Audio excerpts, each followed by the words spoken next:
नमस्कार दोस्तों, MJ stories में आपका स्वागत है। आज की कहानी सपनों की उड़ान भाग 2। जिन्होंने भाग 1 नहीं देखा है उनके लिए डिस्क्रिप्शन में लिंक पोस्ट कर दी गई है। जीत अब देश का एक नामी उद्योगपति बन गया था।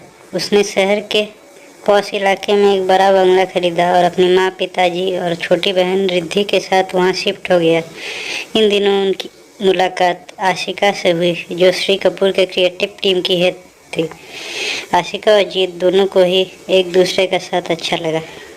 उनकी दोस्ती तब और गहरी हुई जब उन्होंने देर रात तक व्यवसाय के लिए विचारों पर मंथन किया और कठिन समय में एक दूसरे का समर्थन किया। धीरे धीरे ये दोस्ती आकर्षण और फिर प्रेम में तब्दील हो गई। एक दिन जीत ने फूलों के गुलदस्ते और अंगूठी के साथ आशिका को प्रपोज किया। मेरी प्यारी आशिका, मैं तुमसे बहुत प्यार करता हूँ, क्या तुम मेरी जीवन साथी बनोगी? आशिका ने भी देर न करते हुए हाँ कह दिया। दोनों ने 1 महीने के अंदर सगाई और फिर शादी कर ली। शादी को 6 महीने से ज़्यादा हो गए। अब आशिका जीत की कंपनी में उसके साथ काम करती थी। दोनों ने मिलकर अजीत नामक एनजीओ शुरू किया, जो अनाथ बच्चों और बेघर बुजुर्गों की जिम्मेदारी लेता था। गरीब बेटियों को बिना दहेज के विवाह की व्यवस्था करता था, स्त्री शिक्षा के लिए समर्पित प्राथमिक विद्यालय चलाता था और गरीबों और महिलाओं के केस निःशुल्क करता था।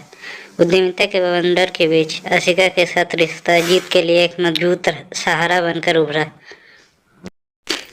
उन्होंने अपनी कंपनी के निर्माण में उतार चढ़ाव के दौरान एक दूसरे का समर्थन करते हुए अपने व्यक्तिगत और व्यावसायिक जीवन को संतुलित किया। आशिका ने जीत के विश्लेषणात्मक दृष्टिकोण को पूरक करते हुए व्यवसाय में एक रचनात्मक दृष्टिकोण लाया। साथ मिलकर उन्होंने एक मजबूत टीम बनाई। उनके प्यार और साझा दृष्टिकोण ने कंपनी को एक नई ऊंचाइयों तक पहुंचाया। जैसे ही जीत और आशिका कंपनी नई ऊंचाइयों पर पहुंची, विक्रम मल्होत्रा नाम के एक व्यवसायी के रूप में एक अप्रत्याशित चुनौती सामने आई।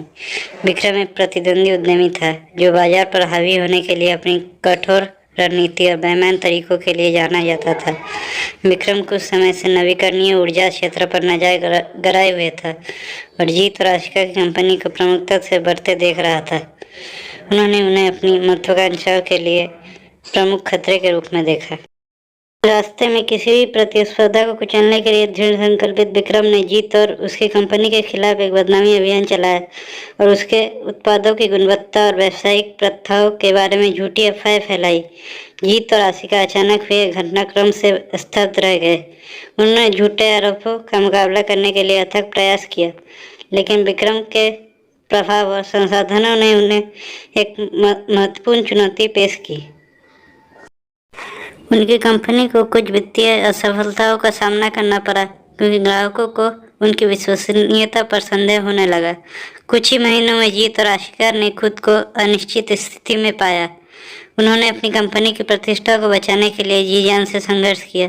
जो कुछ उन्होंने शुरू से बनाया था, उसकी रक्षा करने में अपना दिल और जान लगा दी। व्यावसायिक उथल पुथल के बीच दबाव बनने से उनके रिश्ते में भी तनाव का सामना करना पड़ा। विक्रम की गुप्त रणनीति ने न केवल उनके व्यवसाय को खतरे में डाला, बल्कि उनके प्यार और साझेदारी की ताकत का भी परीक्षण किया। जीत कंपनी और आशिका दोनों की रक्षा करने की इच्छा से ग्रस्त हो गया। अक्सर इस संकट से बाहर निकलने का रास्ता खोजने के लिए दिन रात काम करता था। आशिका भी उतनी दृढ़ थी, उसके पक्ष में खड़ी थी, लेकिन स्थिति के तनाव ने उनके रिश्ते पर असर डाला।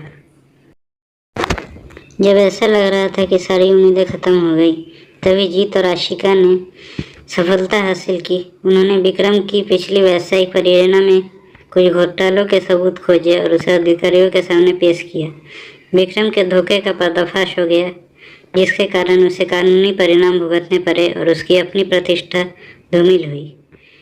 कठिनाइयों के बावजूद ये परीक्षा जीत और आशिका को पहले से कहीं अधिक करीब ले आई। उन्हें एहसास हुआ कि विपरीत परिस्थितियों में भी उनका प्यार और एकता अटूट है। साथ मिलकर उन्होंने अपने ग्राहकों और हितधारकों का विश्वास दोबारा अर्जित करते हुए अपनी कंपनी का पुनर्निर्माण किया।